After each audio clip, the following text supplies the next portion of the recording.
एक मैम मैं ये जानना चाह रहा हूँ कि हम अक्सर बच्चों को कहते हैं कि अपनी जर्नी में और अपनी डे टू डे लाइफ में स्पोर्ट्स को कहीं ना कहीं स्थान दिया करें।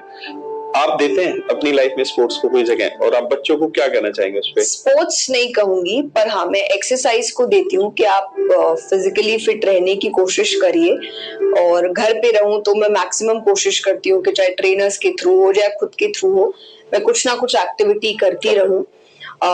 अगर मैं कथा में हूं तो मैं रूम के अंदर कोशिश करती हूँ, क्योंकि मैं बाहर ज्यादा नहीं निकल सकती क्योंकि अब इतने लोग आसपास रहते हैं, तो रूम के अंदर ही कोशिश करते हैं कि आप चाहे योगा कर सके या कुछ ना कुछ कर सके, पर आप फिजिकली फिट रहे।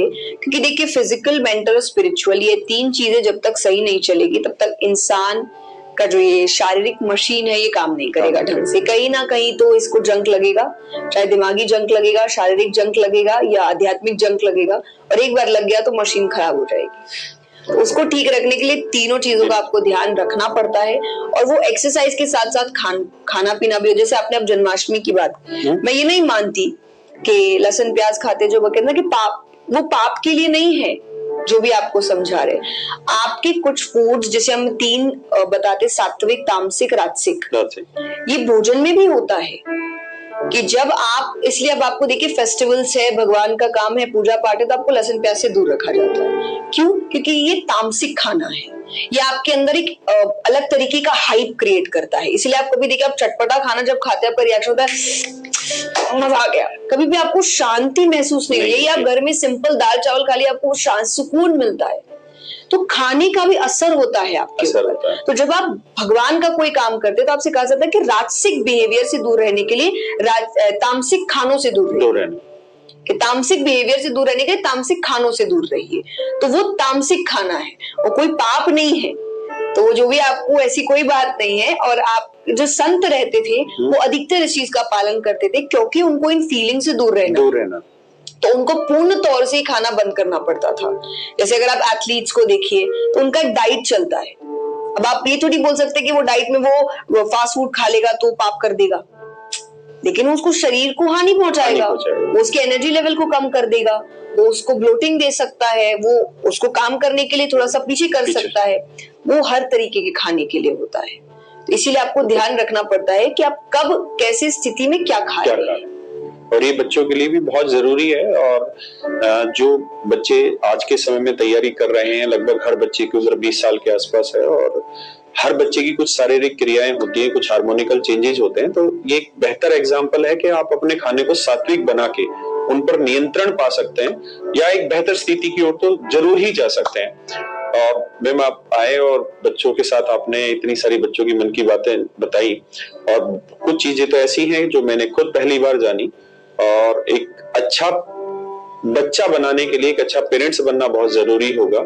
जब तक हम एक अच्छे पेरेंट्स नहीं बन पाएंगे, हम एक अच्छे बच्चे का निर्माण नहीं कर पाएंगे, एक अच्छे समाज का निर्माण नहीं कर पाएंगे। और हमें ये भी समझना होगा कि हम ये चाहें कि हमारा बच्चा बहुत ही बेहतर समाज की दिशा की तरफ जाए, या बहुत सांसारिक बच्चा हो, बहुत सांस्कृतिक बच्चा हो, तो कहीं ना कहीं उसमें एक रोल हमारी इच्छाओं का भी होता है कि हम एक साथ दोनों चीजें एक्सपेक्ट ना करें कि हमारा बच्चा कूल भी बने और सांस्कृतिक भी बने और संस्कारिक भी बने बच्चा।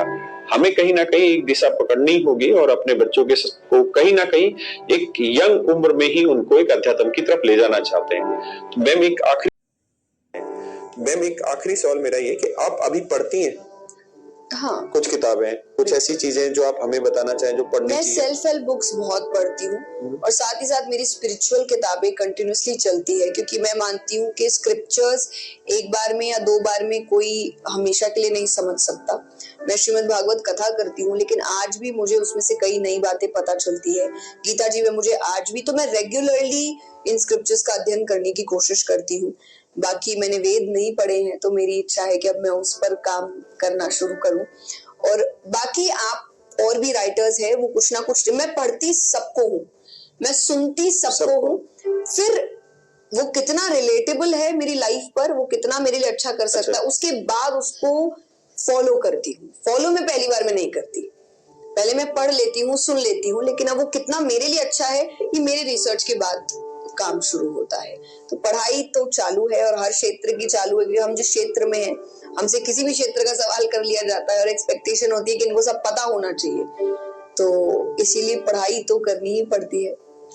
नहीं, और आपका पैशन गजब का है। मैं देखता हूँ भगवत कथाएं आपकी टेलीविजन में, तो मैं देखता हूँ कि आपकी आंखों से आंसू आते हैं, और बहुत बार मैंने देखा है। तो शायद तभी हो सकता है जब आप उसमें डीपली चले जाएं, उस जोन को क्रॉस कर जाएं जिस नॉर्मल जोन में है, और वो आप तभी कर सकते हैं जब आपको उन चीजों में आनंद आने लगे, आप उन चीजों को मन से करने लगे। और कहीं ना कहीं हर बच्चे को ये समझना होगा कि हमें पढ़ाई भी उसी जोन में जाके करनी होगी जहां हम कुछ नया सीखने का प्रयास करें, ना कि जो फल वाली चीज है कि फल को प्राप्त करना है इसलिए वो टारगेट की तरफ ना जाया जाए, बल्कि चीजों को सीखने में जो मजा है उसकी तरफ आगे बढ़ा जाए। मैम, आपका बहुत बहुत धन्यवाद, और मेरे प्यारे बच्चों, आप सभी को नमस्कार, फिर मिलते हैं।